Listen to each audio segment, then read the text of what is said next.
तो बच्चे, स्वागत है आप सभी का यूट्यूब के number 1 online platform brilliant study circle में। ये जो है साइंस का सेट आज होने वाला है। साइंस का ब्रह्मास्त्र बैच प्रैक्टिस सेट 5 होने वाला है। इनमें से परीक्षाएं में 100% क्वेश्चन लड़ेगी। क्वेश्चन 1 से 80 तक ऑस्ट्रेलियन प्रश्न हैं। इनमें से किन्हीं 40 प्रश्नों का ही उत्तर देना है। प्रत्येक प्रश्न के साथ 4 विकल्प दिए गए हैं, जिनमें से एक ही सही है। अपने द्वारा चुने गए सही विकल्प का OMR शीट पर चिन्हित करें। यानी कि ये जो है क्वेश्चन है नंबर 1, फोकस दूरी F तथा वक्रता त्रिज्या R के बीच संबंध है। इसमें संबंध जो है R बराबर F/2 होता है। मान के चलिए यहाँ पे एक का आंसर ए हुआ, OMR शीट मिलता है। वहाँ पे आपको एक के सामने ए वाले गोला को फिलअप करना है पूरा। आगे के क्वेश्चन देखने से पहले मेरा आप लोग से एक रिक्वेस्ट है कि मेरे इस चैनल को सब्सक्राइब करें, ज़्यादा से ज़्यादा सब्सक्राइब और अपने दोस्तों में शेयर करें। और दूसरा नंबर क्वेश्चन देखते हैं। कौन सा दर्पण काल्पनिक तथा छोटा प्रतिबिंब बनाता है? उत्तल दर्पण काल्पनिक तथा छोटा प्रतिबिंब बनाता है। यहाँ पे उत्तल दर्पण राइट आंसर होगा। नंबर 3 पे आइए। कौन सा गोलीय दर्पण का उपयोग वास्तविक एवं बड़ा प्रतिबिंब बनाने में किया जाता है? 3 का राइट आंसर होगा ए। अवतल दर्पण का उपयोग वास्तविक एवं बड़ा प्रतिबिंब बनाने में किया जाता है। अब 4 नंबर, जब प्रकाश की किरण गोलीय दर्पण के वक्रता केंद्र से गुजरता है तब किरण का परावर्तन कोण होगा। बी आंसर होगा बी, 0 डिग्री। जब प्रकाश की किरण गोलीय दर्पण के वक्रता केंद्र से गुजरता है तब किरण का परावर्तन कोण होता है बी, 0 डिग्री होता है। प्रकाश की एक किरण जब आयताकार कांच के सिल्ली पर अभिलंब से 60 डिग्री कोण पर आपतित होता है तब निर्गत कोण क्या होगा? निर्गत कोण 60 डिग्री का बनेगा। यहाँ पर राइट आंसर 5 का सी होगा। एक लेंस की क्षमता 1 डायोप्टर है तब उसकी फोकस दूरी होगी 100 सेंटीमीटर। यहाँ पे 6 का राइट आंसर ये होगा 100 सेंटीमीटर। एक विलंब समतल दर्पण के सामने 20 सेंटीमीटर दूर रखी गई वस्तु प्रतिबिंब की दूरी बिंब से कितनी होगी? एक विलंब समतल दर्पण के सामने 20 सेंटीमीटर दूरी पर रखी है। प्रतिबिंब की दूरी बिंब से कितनी होगी? बी, 40 सेंटीमीटर होगी, दोगुनी बन जाती है।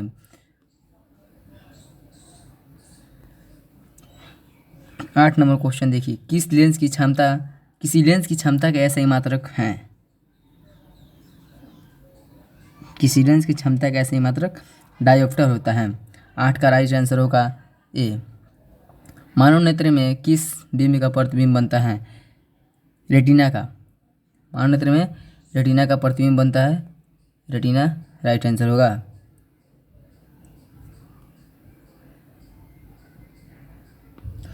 दस नंबर क्वेश्चन। एक स्वस्थ नेत्र के लिए स्पष्ट दृष्टि का न्यूनतम दूरी क्या होगा? 25 सेंटीमीटर होता है। 10 का ए राइट आंसर होगा, 25 सेंटीमीटर यहाँ पे हो जाएगा। किसी मानव नेत्र का दूर बिंदु होता है अनंत। किसी मानव नेत्र का दूर बिंदु अनंत हो जाता है। अनंत राइट आंसर।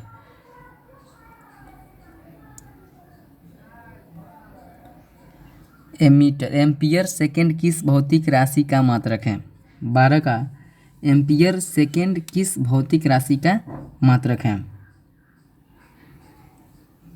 आवेश।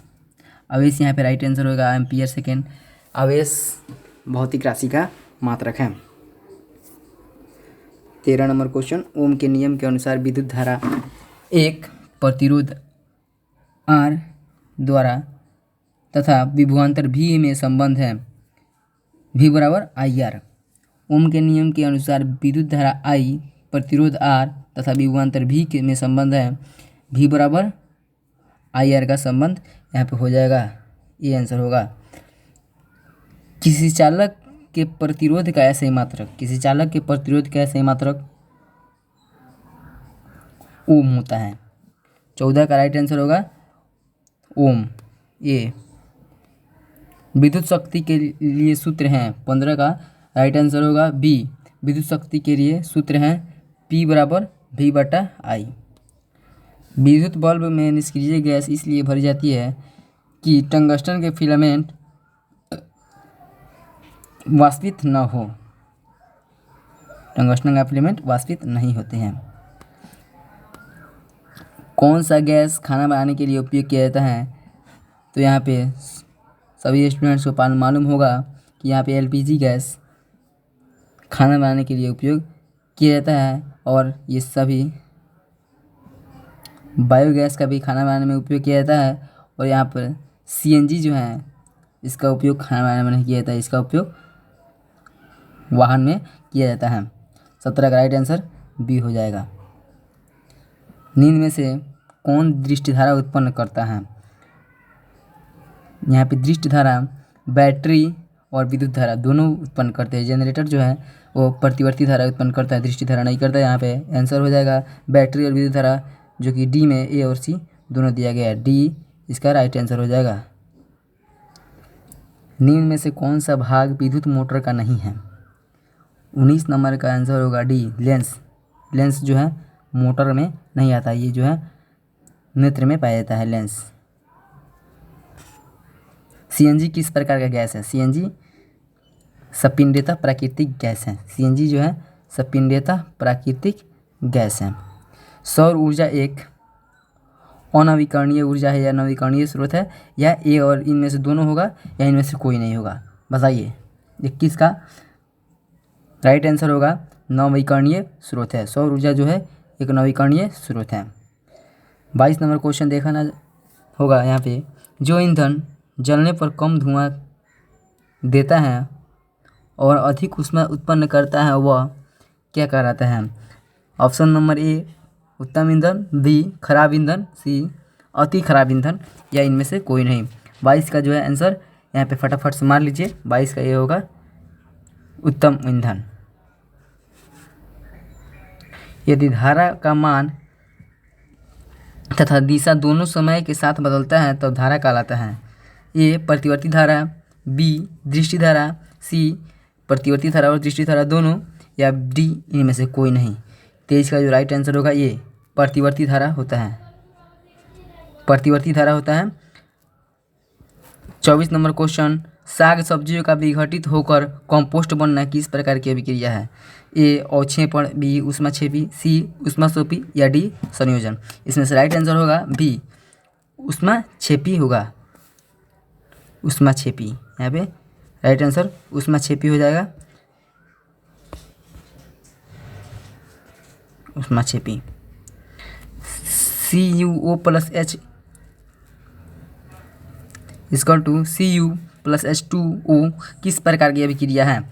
ये रेडॉक्स अभिक्रिया है। रेडॉक्स अभिक्रिया का समीकरण ये बन रहा है, इसलिए इसे रेडॉक्स अभिक्रिया कहा जाएगा।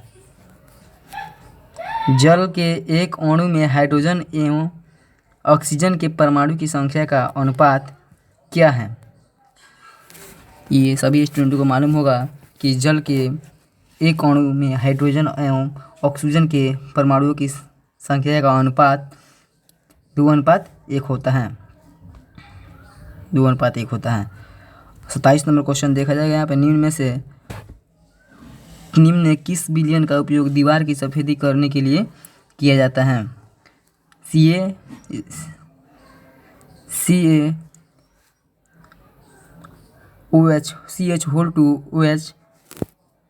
का उपयोग किया जाता है। CaOH का होल ट्वाइस का उपयोग किया जाता है।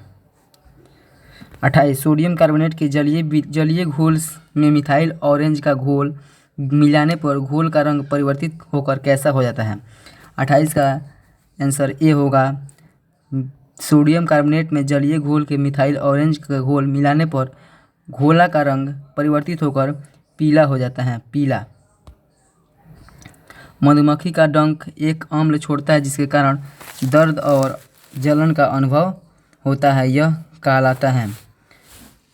यह अम्ल है मेथेनोइक अम्ल होता है। इसका राइट आंसर होगा मेथेनोइक अम्ल। 30 30 नंबर क्वेश्चन देखा जाए यहाँ पे, अम्लीय वर्षा के जल का पीएच मान होता है। फटाफट बताएंगे सभी स्टूडेंट, सबको मालूम होगा अम्लीय वर्षा का जल का पीएच मान। बी आंसर आ रहा है, जवाब B is the right answer. 5.6 से कम। 31 नंबर क्वेश्चन, खरिया का रासायनिक सूत्र होता है। खरिया का रासायनिक सूत्र होता है। 31 का आंसर होगा CaCO3। खरिया का रासायनिक सूत्र CaCO3 होता है। 32 नंबर, आयोडीन युक्त नमक है। आयोडीन युक्त नमक हैं C, A और B दोनों, NaCl + Kl, NaCl + KlO3, A और B दोनों।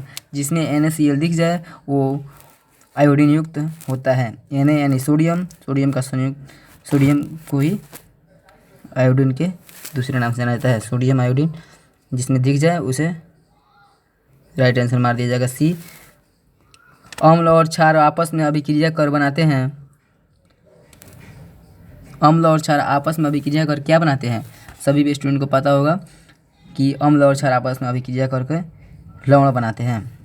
लवण राइट आंसर हो जाएगा। निम्नलिखित में से कौन सा धातु अधिक अभिक्रियाशील है? इसमें पोटेशियम होगा। 34 का डी। फटाफट से आंसर मिलते चलिएगा। निम्नलिखित में कौन विद्युत का सुचालक है? निम्नलिखित में कौन विद्युत का सुचालक है? ग्रेफाइट जो है विद्युत का सुचालक है। आप लोग अगर विश्वास नहीं होगा तो जाइए लोग अभी अपने घर पे पेंसिल वंसिल, छोटे भाई बहन पढ़ रहे होंगे, उसके पेंसिल ले लीजिएगा लोग, उसमें से दोनों साइड की तरफ मतलब कटर से उसको साफ़ करके एक साइड का लाइट में लगा दीजिएगा लोग बोर्ड में, और दूसरी साइड टच कीजिएगा लोग, कितना खतरनाक लाइट मारेगा ये जो है। इसीलिए इसी तरह बोले है, इसका कोई प्रयोग नहीं करेगा, नहीं तो दिक्कत हो जाएगा। एल्युमिनियम पर मोटी ऑक्साइड की परत बनाने की प्रक्रिया कहलाती है एनोडीकरण। एनोडीकरण होगा आंसर। क्लोरीन परमाणु के 37 नंबर, क्लोरीन परमाणु के वाह्यस्थ कोश के इलेक्ट्रॉनों की संख्या C7 होगा। इलेक्ट्रॉन के स्थानांतरण से बने यौगिक कहलाते हैं। 38 का राइट आंसर C, कार्बन कहलाते हैं। ये बैक हो गया, PDF फिर से खोलना पड़ेगा। देखते हैं, ये वाला PDF था शायद, हाँ यही वाला PDF है। क्वेश्चन नंबर कितने में थे हम लोग? क्वेश्चन नंबर 37 ही है। 37 नंबर क्वेश्चन में क्या बना था? क्लोरीन परमाणु के वाह्यस्थ कोश में इलेक्ट्रॉनों की संख्या कितनी होती है? 7 होती है, 7। इलेक्ट्रॉन के स्थानांतरण से बने यौगिक कहलाते हैं वैद्युत संयोजन। वैद्युत संयोजन। बॉक्साइट किस धातु का महत्वपूर्ण अयस्क है? एल्युमिनियम का आंसर इसका एल्युमिनियम हो जाएगा। एल्युमिनियम का अयस्क है। अब यहाँ पे 40 नंबर क्वेश्चन देखा जाएगा। स्टेनलेस स्टील में लोहा एवं कार्बन के अतिरिक्त अन्य तत्व रहते हैं। 40 का बताइए। C, निकेल एवं क्रोमियम। और इसके अलावा निकेल एवं क्रोमियम होता है। निम्न में से कौन आयनिक यौगिक हैं? 41 का राइट आंसर होगा CaCl2। CaCl2।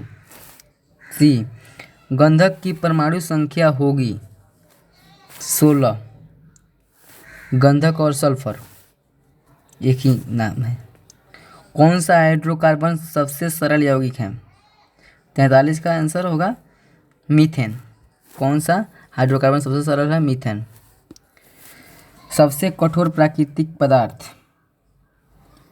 हीरा। पेंटेन के कितने संरचना समयोजन संभव हैं? कितने संरचना समयोजन संभव हैं?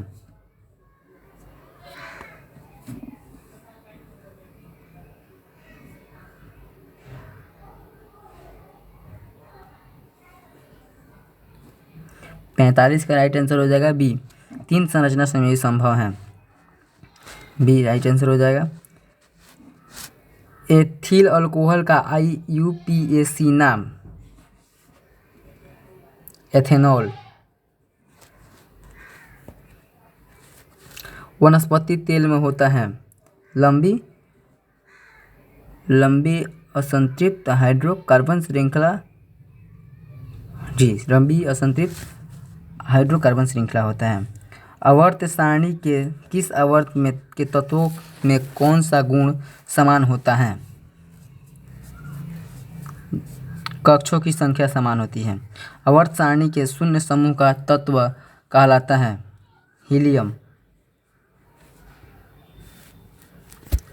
50 नंबर क्वेश्चन देखा जाए, किसी तत्व में 2 सेल हैं और दोनों ही इलेक्ट्रॉन से पूर्णतः भरे हुए हैं, वह तत्व हैं कार्बन नहीं नियॉन।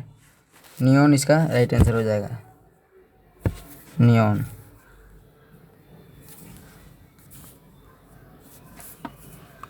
पत 51 नंबर, पत्तियां रंध्रों द्वारा वायुमंडल से ग्रहण करती हैं कार्बन डाइऑक्साइड। 51 का right answer A, carbon dioxide ग्रहण करती हैं।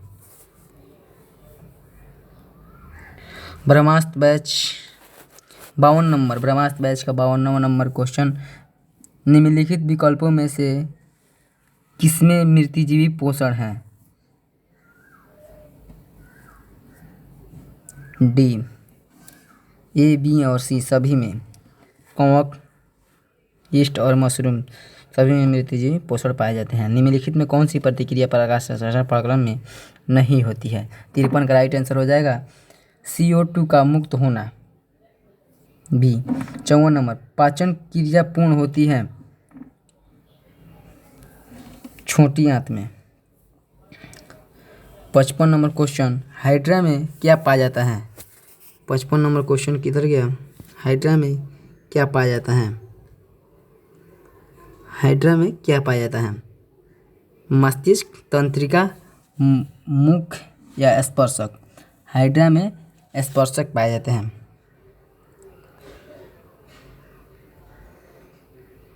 कौन सा एंजाइम वसा पर क्रिया करता है? Trypsin enzyme. लाइपेज वसा पर क्रिया करता है, लाइपेज। बड़ी आंत का पिछला भाग क्या कहलाता है? मलाशय। क्षुद्रांत में स्थित दीर्घरोम का क्या अर्थ होता है?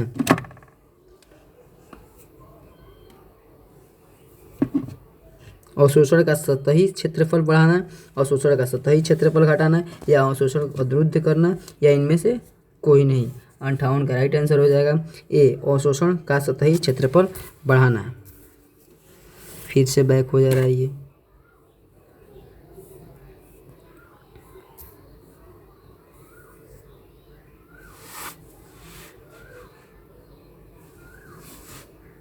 अवशोषण का सतही क्षेत्रफल बढ़ाना इसका राइट आंसर हो जाएगा।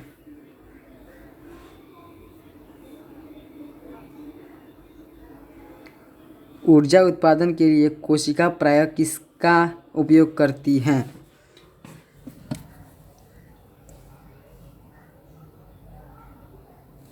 ऊर्जा उत्पादन के लिए कोशिका प्रायः ग्लूकोज का उपयोग करती हैं, ग्लूकोज। 60 नंबर क्वेश्चन देखा जाए, श्वसन की अभिक्रिया में खाद्य पदार्थों का होता है विघटन होता है। श्वसन की अभिक्रिया में खाद्य पदार्थों का विघटन होता है। 61 नंबर क्वेश्चन, एटीपी के जरिए विघटन से कितनी ऊर्जा विमुक्त होती है? 68.5 नहीं, 61 का आंसर होगा 30.5 किलो जूल मोल।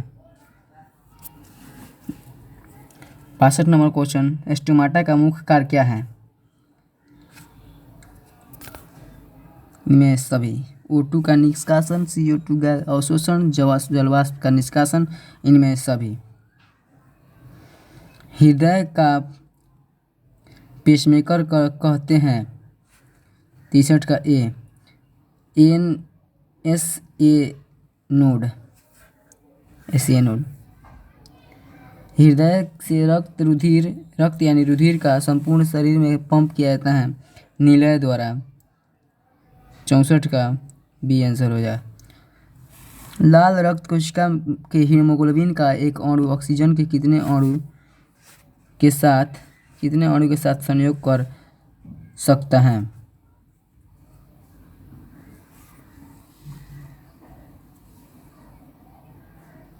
4 अणुओं के साथ संयुक्त कर सकता है। हृदय के संकुचन को नियंत्रित करने के लिए पेसमेकर हृदय के किस भाग में पाया जाता है? बायां अलिंद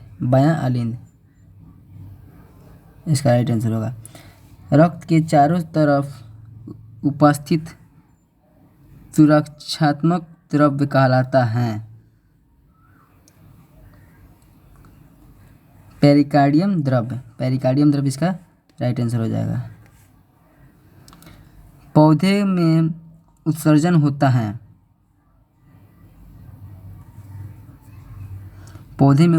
है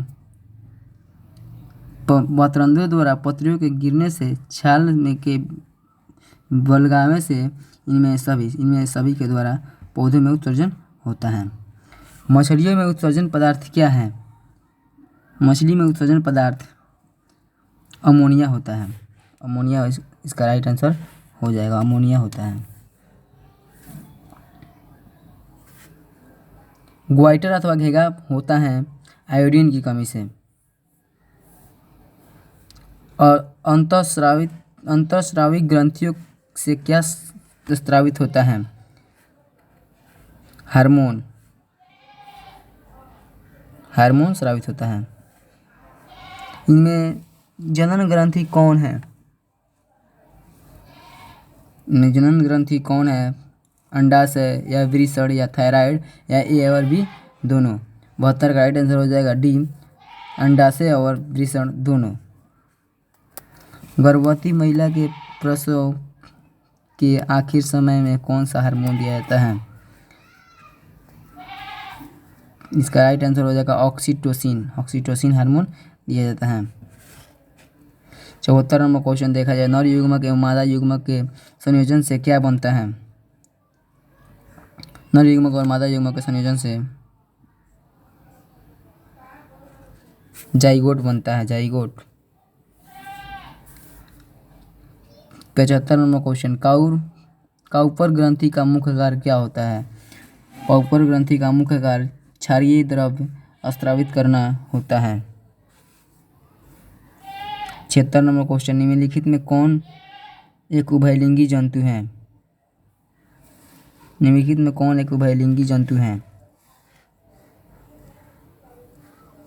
76 का राइट आंसर हो जाएगा केंचुआ एक उभयलिंगी जंतु है। मानव का सबसे करीबी संबंधी कौन है? चिंपैंजी। 77 के सी चिंपैंजी हो जाएगा। किसी जीवाश्म की आयु का निर्धारण किया जाता है? रेडियो कार्बन काल निर्धारण से। 78 का बी हो जाएगा। 79 का आंसर राइट आंसर, निम्न में से कौन आहार श्रृंखला का निर्माण करता है?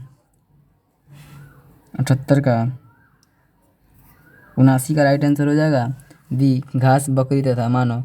घास को बकरी खाएगा और बकरी को मानव खाएगा। उसके बाद 80 नंबर क्वेश्चन देखा जाए, क्लोरोफिल कार्बन CFC पृथ्वी पर जीवन के लिए क्यों हानिकारक है? क्योंकि इसमें ओजोन परत का क्षय होता है। अब अभी सब्जेक्टिव क्वेश्चन अभी दिखाने से पहले हम आप लोगों से एक रिक्वेस्ट है कि मेरे इस चैनल को ज़्यादा से ज़्यादा सब्सक्राइब करें और इस वीडियो को लाइक करें, कमेंट करें और अपने दोस्तों में इस वीडियो को शेयर करें। सब्जेक्टिव क्वेश्चन आगे देखा जा रहा है। लघु उत्तरीय क्वेश्चन में ये जो है 10 नहीं, आपको लघु उत्तरीय क्वेश्चन में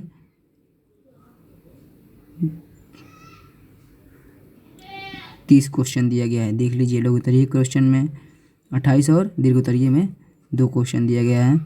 ये देख लीजिए, बना लीजिएगा लोग। इसमें से क्वेश्चन में सीधे लड़ने का संभावना है। रसायन शास्त्र से मतलब केमिस्ट्री से इतना क्वेश्चन दिया गया है, 18 क्वेश्चन। उसके बाद बायोलॉजी से दिया गया है 10 क्वेश्चन।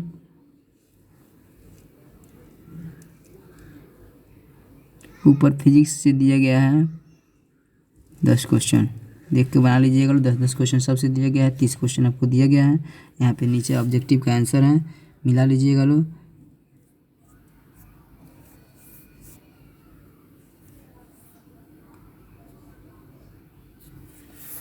चलिए तो फिर आप मिलते हैं अगले सेशन में। तब तक के लिए